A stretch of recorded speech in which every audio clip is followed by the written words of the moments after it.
그 며칠 8월 2일 날이죠. 그 최연소로 그 올림픽 금메달을 딴 그 미국의 해즐리 리베라가 16살이잖아요. 근데 기계체조에서 금메달을 이렇게 땄습니다. 그런데 이제 그 딴 자리에서 인스타그램에다가 이 성경 말씀을 우리 해즐리 리베라가 이게 올렸습니다. 이 말씀은 이사야서 40장 31절 말씀인데요. 제가 한번 읽어드리겠습니다. 오직 여호와를 앙망하는 자는 새 힘을 얻으리니 독수리에 날개치며 올라감 같을 것이요 다른 박질하여도 곤비치 아니하겠고 걸어가도 피곤치 아니하리로다. 이 하나님의 말씀을 그냥 붙들고 진짜 금메달을 땄습니다. 그리고 많은 사람들에게 자기의 믿음을 이렇게 증거하게 돼서 참 너무 감사드립니다. 하나님께서 정말 이 일을 통해서 또 많은 영광을 받으신 줄 믿습니다. 그러니까 이 해즐라 리베라가 그 올림픽 대표팀으로 이렇게 발탁될 때 그때는 또 성경 말씀 무엇을 또 올렸냐면 빌립보서 4장 13절 말씀, 내게 능력 주시는 자 안에서 내가 모든 것을 할 수 있느니라, 이 말씀을 했습니다. 그래서 아무튼 이렇게 많은 또 크리스찬뿐만 아니라 많은 분들에게 이렇게 정말 힘과 희망과 용기를 주어서 정말 하나님께 감사드립니다. 참 우리 해즐리 리베라처럼 참 오늘 본문 말씀도 요셉이 하나님께 크게 영광을 나타내는 스토리가 오늘 소개되어 있습니다. 오늘 본문은 가장 낮은 구덩이에서 던져졌던 그 어린 요셉이 당시 최강대국인 애굽 나라의 제2인자가 되는 내용입니다. 오늘 말씀을 통해서 어려운 시련을 겪은 요셉을 하나님께서 어떻게 높이시는가를 배울 수가 있습니다. 창세기 41장 37절을 보십시오. 바로가 그 모든 신하가 이 일을 좋게 여긴지라. 그러니까 요셉은 전에 이제 꿈을 이렇게 해석하기를 7년 이제 풍년이 먼저 올 것이며 그 다음 7년은 아주 흉악한 그 흉년이 올 것이다라고 이렇게 꿈을 해석을 했습니다. 그리고 그 대비책으로 지혜 있는 사람과 그 관리들을 뽑고 20% 텍스를 이렇게 증세하여서 흉년을 피해야 한다고 이렇게 하였습니다. 이러한 그 요셉의 제안이 모든 사람들이 보기에는 굉장히 좋아 보였던 것입니다. 한마디로 이게 완벽한 제안이었습니다. 이 제안에 반대 의견이 없을 정도로 만장일치로 이렇게 가결되었으니 그 지혜에 모든 사람이 이렇게 탐복을 하였습니다. 창세기 41장 38절을 보십시오. 바로가 그 신하들에게 이르되 이와 같이 하나님의 신이 감동한 사람을 우리가 어찌 얻을 수 있으리요 하고, 바로 왕은 요셉을 가리켜 하나님의 신이 감동한 사람이라고 칭송했습니다. 바로는 하나님을 믿는 사람이 아닙니다. 하나님을 믿지 않는 사람이지만 요셉은 믿었습니다. 이걸 무엇을 설명하는 것일까요? 우리 그리스도인들도 마찬가지 상황이라고 생각합니다. 세상 사람들은, 우리가 믿지 않는 사람들을 보통 이제 세상 사람들이라고 하는데, 세상 사람들은 하나님을 믿지 않습니다. 다만 빛과 소금으로 사는 그리스도인을 통해 하나님을 인정하게 될 것입니다. 제가 잠깐 어떤 그 북한에서 탈북한 그 과학자, 이름이 이민복인가, 그분의 얘기를 잠깐 들었는데, 뭐 그분은 그 공산당 그 사상으로 그냥 완전히 세뇌가 돼가지고 그냥 크리스찬 하면 그냥 나쁜 사람들 이렇게만 이제 교육을 받았으니까 이 사람이 하나님을 믿는 사람을 신뢰할 수가 없겠죠. 그래가지고 이제 이분이 탈북을 해가지고 이제 러시아에 가서 하바로브스크에 있는 그 선교사님들을 만났는데 믿을 수가 없는 거예요. 생각이 그렇게 배웠으니까. 근데 이 선교사님들이 너무 그냥 마음을 오픈하고 잘해주니까 자기도 인간인지라 이 마음을 열 수밖에 없었다고 이렇게 고백하는 걸 보았습니다. 그러니까 참 이 빛과 소금으로 우리가 정말 살 때 정말 하나님을 이렇게 증거할 수가 있는 것입니다. 창세기 41장 39절을 보십시오. 요셉에게 이르되 하나님이 이 모든 것을 내게 보이셨으니 너와 같이 명철하고 지혜 있는 자가 없도다. 그러니까 이 바로 왕이 요셉에 대해서 뭐라 하냐면 너와 같이 명철하고 지혜 있는 자가 없다. 이 세상에 없다는 거예요. 자, 그런데 이러한 말씀을 요셉만 들은 게 아닙니다. 우리가 그 성경에 보면 다니엘서 보면 다니엘서 5장 14절 한번 보겠습니다.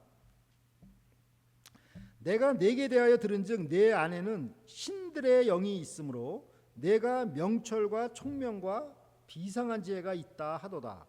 그러니까 하나님의 그 영으로 충만하면 뭐죠? 지혜가 충만하다는 것을 우리가 알 수가 있죠. 그러니까 성령이 충만한 사람은 세상 사람들이 갖고 있지 않은 그 명철과 지혜가 있음을 우리가 이제 알 수가 있습니다.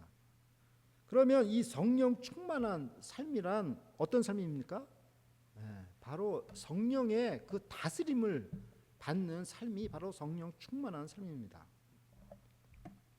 창세기 41장 40절과 41절을 보십시오. 너는 내 집을 치리하라. 내 백성이 다 내 명을 복종하리니 나는 너보다 높음이 보좌뿐이니라. 41절 바로가 또 요셉에게 이르되 내가 너로 애굽 온 땅을 총리하게 하노라. 그러니까 마침내 그 이제 바로 왕은 그 왕궁의 그 책임자뿐만이 아니라 애굽 온 땅의 국무총리로 요셉을 임명하였습니다. 요셉이 이런 직책을 얻게 된 것은 갑자기 하늘에서 뚝 떨어진 것이 아니라 그의 과거 행적을 통해서 우리가 알 수가 있습니다. 요셉이 노예 시절에 그 어린 그 소년 때 그 보디발 그 시위대장 집에 팔려갔을 때에도 이런 직책을 얻었습니다. 창세기 39장 4절 말씀입니다. 요셉이 그 주인에게 은혜를 입어 섬김에 그가 요셉으로 가정 총무를 삼고 자기 소유를 다 그 손에 위임하니. 자, 또한 또 요셉이 억울하게 또 감옥에 갇혔을 때도 또 감옥에서도 또 이런 직책을 얻게 되었습니다. 그 창세기 39장 22절입니다. 전옥이 옥중 죄수를 다 요셉의 손에 맡김으로 그 재반 사물을 요셉이 처리하고. 자, 그래서 이것이 도대체 무엇을 시사하고 있습니까? 요셉은 어디를 가든 사람들에게 신용을 얻었다는 것입니다. 저 사람이 하면 틀림이 없어라는 그 인정을 받게 된 것입니다. 그러니까 우리가 정말 이 크레딧을 쌓는 게 참 중요합니다. 신뢰죠, 신뢰. 신뢰를 우리가 얻는 것이 참 중요하고, 또 이 크레딧을 이렇게 잘 쌓게 되면 자기만의 것이 아니잖아요, 그죠? 자기 자손들에게도 영향을 미치지 않겠습니까? 만약에 저 사람이 하면 틀림없어가 아니라 아유 저 사람이 하면 항상 틀렸어 이렇게 하면 어떻게 되겠어요? 만약에 그 사람의 그 자손들도 같이 그냥 그 도매꿈으로 그냥 그런 그 뭐 편견이 생기지 않겠습니까? 사람들이 볼 때. 그러니까 우리가 행동을 정말 잘하는 게 중요하다고 생각됩니다.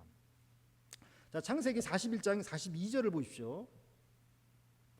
자기의 인장 반지를 빼어 요셉의 손에 끼우고 그에게 세마포 옷을 입히고 금사슬을 목에 걸고. 바로 왕은 곧 이어서 그 국무총리 임명식을 거행을 하였습니다. 자기의 인장 반지를 요셉의 손에 끼워 주었습니다. 이 인장 반지는 뭐예요? 단순한 반지가 아니라 거기에 그 정말 옥새와 같은 도장이 있는 거 아닙니까? 그러니까 그것으로 그냥 찍으면 모든 것이 다 통과가 되는 거 아니에요? 그러니까 오늘날로 말하면 대통령 그 친필 사인과 같은 그 인장입니다. 그래서 막대한 권력을 갖게 된 것입니다. 또 이 세마포 옷은 고위 관리가 입는 옷이고, 또 금사슬이라는 것은 오늘날 그 훈장과 같은 것입니다. 창세기 41장 43절을 보십시오.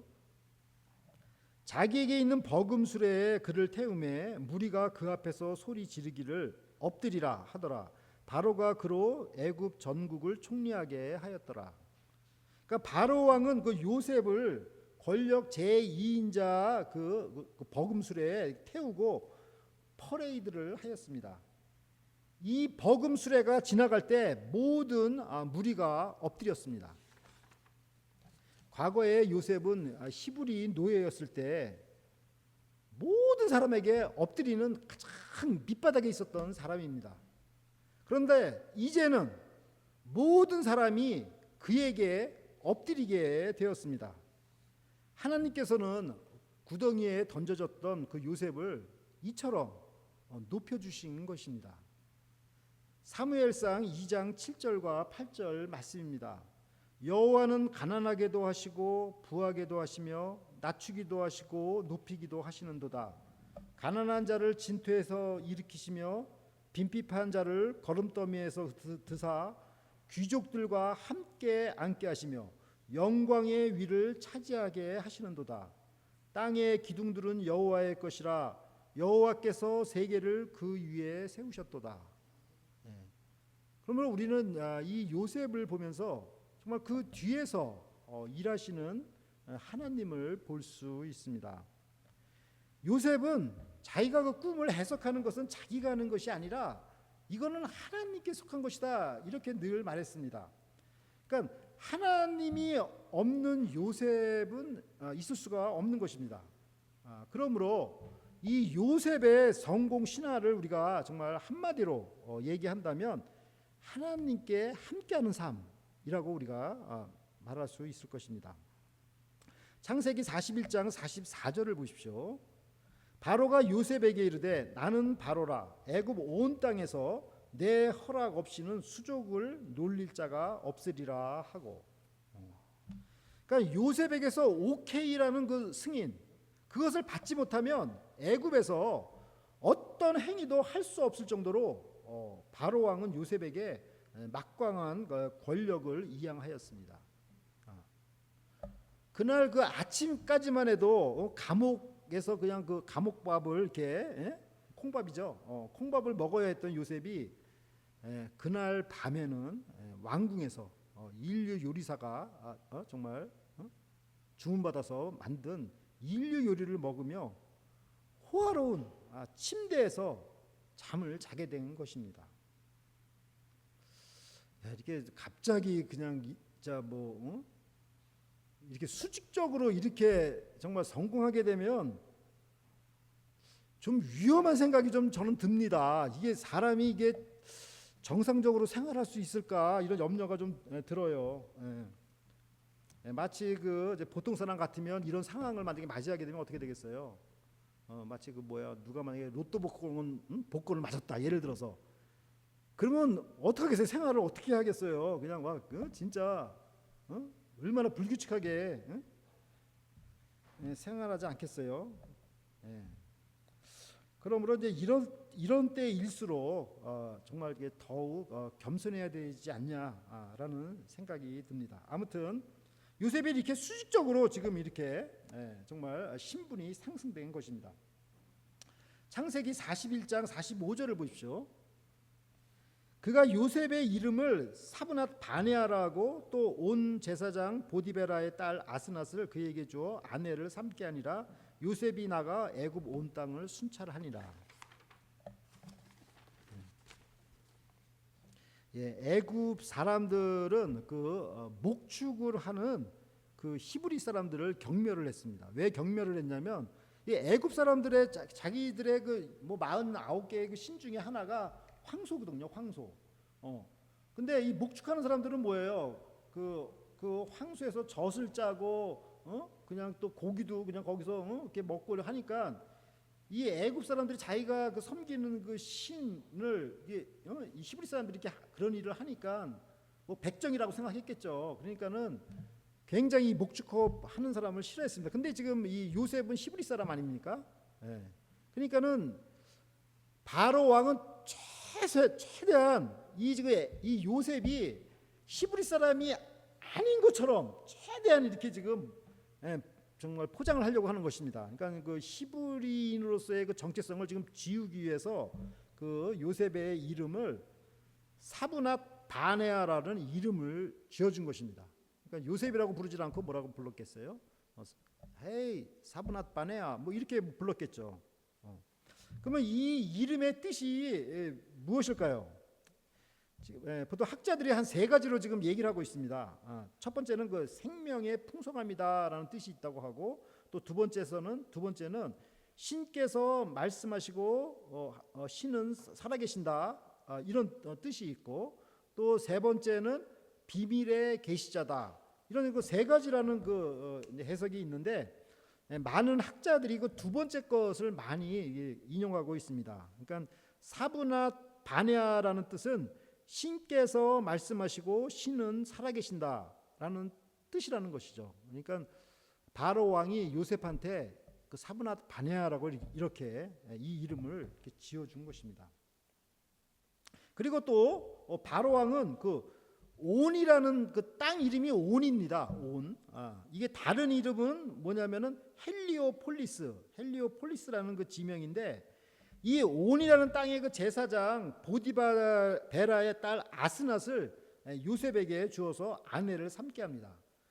그 여기서 그 보디베라가 그 제사장인데, 이 제사장은 무슨 제사장이냐? 하나님을 섬기는 제사장이 아니라 우상을 섬기는 제사장이죠. 그러니까 하나님을 섬기는 것과 전혀 상관이 없는 우상을 섬기는 제사장의 딸 아스낫을 요셉에게 주어서 이렇게 아내를 삼게 합니다. 그런데 이 당시 애굽의 그 제사장의 딸은 귀족입니다. 귀족이기 때문에 그 요셉을 이렇게 정말 애굽의 귀족으로 이렇게 지금 바로 왕이 지금 이렇게 애쓰는 것을 우리가 볼 수가 있죠. 우리가 이제 이걸 보면서 이제 요셉이 어떻게 뭐 이방 여인과 결혼한 거에 대해서 이게 좀 잘못된 게 아닌가, 우리가 이런 생각을 할 수 있지만은, 우리가 그 당시의 상황을 우리가 이해할 수 있고, 나중에 그 어떤 그 전설이죠. 확실한 건 아니지만 그 전설이 어떻게 남아 있냐면, 이 와이프 아스낫 있잖아요. 요셉의 와이프 아스낫이 나중에는 그 여호와 하나님을 섬겼다라는 그런 그 글이 남아 있습니다. 그렇기 때문에 참 우리 성경 사도 바울도 그런 얘기를 많이 했잖아요. 결혼에 대해서 믿지 않는 사람과 꼭 결혼을 해야 된다고 한다면 결혼을 해서 그 사람을 예수님을 믿도록 하면 믿지 않는 사람과 결혼해도 괜찮다라고 사도 바울이 그렇게 조언을 했습니다. 그러니까 원래는 같은 믿는 사람끼리 결혼하는 게 가장 이상적인데, 그렇지 또 않는 경우도 생기잖아요. 그런데 믿지 않는 사람과 결혼을 해도 그 사람이 정말 사랑하면은 그분을 예수님께로 전도할 수 있으니까 결혼하는 것도 괜찮다, 이렇게 사도 바울이 얘기를 했습니다. 그러니까 그런 차원에서는 우리가 이해가 될 수 있겠죠. 예. 우리가 이제 오늘 이렇게 본문 말씀을 우리가 이제 이렇게 살펴보았는데요. 노예 소년 그 요셉이 그 애굽의 그 최고의 지도자가 될 수 있었던 그 이유가 무엇일까? 이런 질문을 우리가 성경 공부 시간에 우리가 한번 나눈 적이 있습니다. 근데 우리 K 잔슨 권사님께서는 그것은 바로 하나님의 능력입니다라고 이렇게 말씀을 하셨어요. 그래서 저는 맞는 말씀이라고 생각됩니다. 좀 더 이것을 구체적으로 우리가 말씀드리자면, 어떻게 노예 소년 그 요셉이 애굽의 최고의 지도자가 될 수 있었을까? 요셉은 어떤 어려운 환경 속에서도 그 모든 것을 하나님께서 주시는 훈련으로 받아들였다는 것입니다.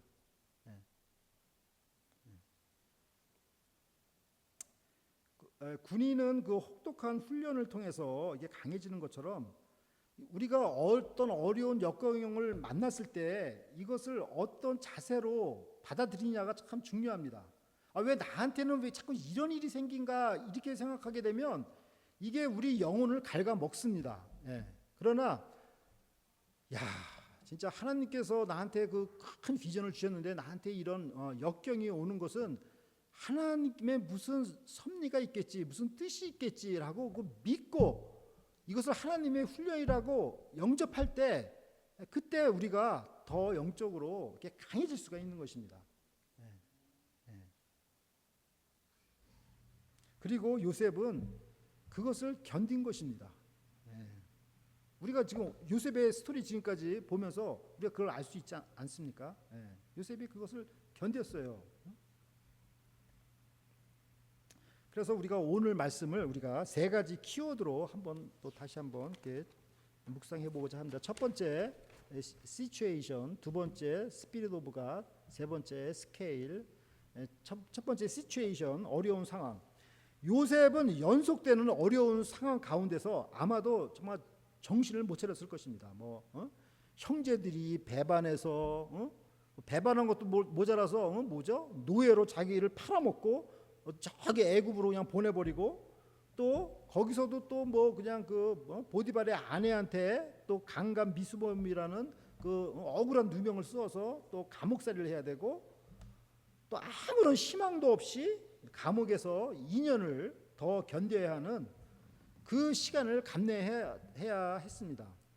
정말 제일 힘든 게 뭘까요? 인생 살아가면서 정말 아무런 희망이 없이 살아가는 게 가장 힘든 거 아니겠습니까? 근데 요셉이 이게 감옥 안에서 진짜 아무런 그렇다고 하나님께서 너 좀 2년만 기다려라 하면 그건 희망이죠. 근데 그것도 없는 거예요. 아무런 응답도 없는 거잖아요. 그거를 감내하는 것이 요셉이 그걸 감내한 거죠. 정말. 그러나 마침내 하나님께서는 그 때가 되었을 때 바로 왕에게 꿈을 꾸게 하시고 그것을 해석하게 함으로써 애굽의 국무총리가 된 것입니다. 그러므로 그 당시 그 상황에서는 전혀 이해할 수가 없는 상황이었지만 이 모든 상황 속에 하나님의 크신 뜻 가운데 있다는 것, 이것이 바로 우리에게 희망을 줍니다. 우리도 전혀 정말 희망이 없는 이런 상황일 때 우리가 요셉을 생각하면은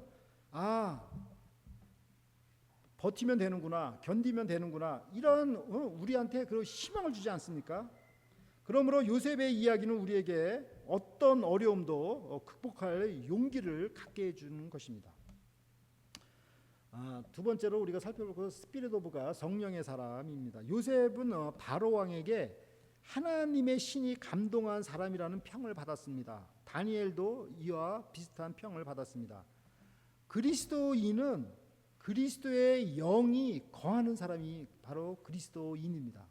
근데 우리도 그냥 하루에도 수만 번 별의별 그냥 악한 생각들이 얼마나 이 생각을 정말 지배하고 있습니까? 정말 별의별 악한 생각이 얼마나 많이 왔다 갔다 합니까? 그러니까 우리가 정말 이 그리스도의 그 영이 우리 안에 거해야 되는 것입니다. 그리스도의 영이 거하는 사람, 그것이 성령 충만한 사람이죠. 그리스도의 영에 우리가 다스림을 받을 때 그게 성령 충만한 사람입니다. 그리스도의 영은 성경에 보면 진리의 영이요 지혜의 영이라고 말씀합니다. 그러므로 우리가 그리스도의 영, 성령의 지배를 받으면 성령의 사람이 됩니다. 지혜의 사람이 됩니다. 그리고 그 안에서 비전을 갖게 됩니다. 자, 세 번째 스케일, 믿음의 크기입니다. 이 세상에 하나님을 믿는 사람들이 정말 많습니다. 다양합니다. 그러나 그들이 믿는 하나님의 크기는 다 다를 것입니다. 어떤 분은 같은 하나님을 믿어도 주먹만한 하나님을 믿는 사람이 있고 어떤 사람은 하나님을 믿어도 굉장히 광대하신 하나님을 믿는 다 천차만별일 것입니다. 그러니까 주먹만한 하나님을 믿는 사람은 모든 일을 생각할 때 하나님의 능력을 다 제한하는 거죠. 그거 안 됩니다. 그거 안 됩니다. 그죠? 그러나 무한 강대하신 하나님을 믿는 사람은 내게 능력 주시는 자 안에서 내가 모든 것을 할 수 있다. 이런 믿음을 갖게 되는 거고 비전을 갖게 되는 것입니다. 하나님의 능력을 제한하는 사람은 믿음의 스케일이 적을 것이고, 하나님의 능력이 무한 강대하다고 믿는 사람은 믿음의 스케일이 클 것입니다. 예. 적은 믿음의 소유자, 주먹만한 믿음의 소유자는 늘 사는 게 자기 문제에만 얽매이면서 살기 싫습니다.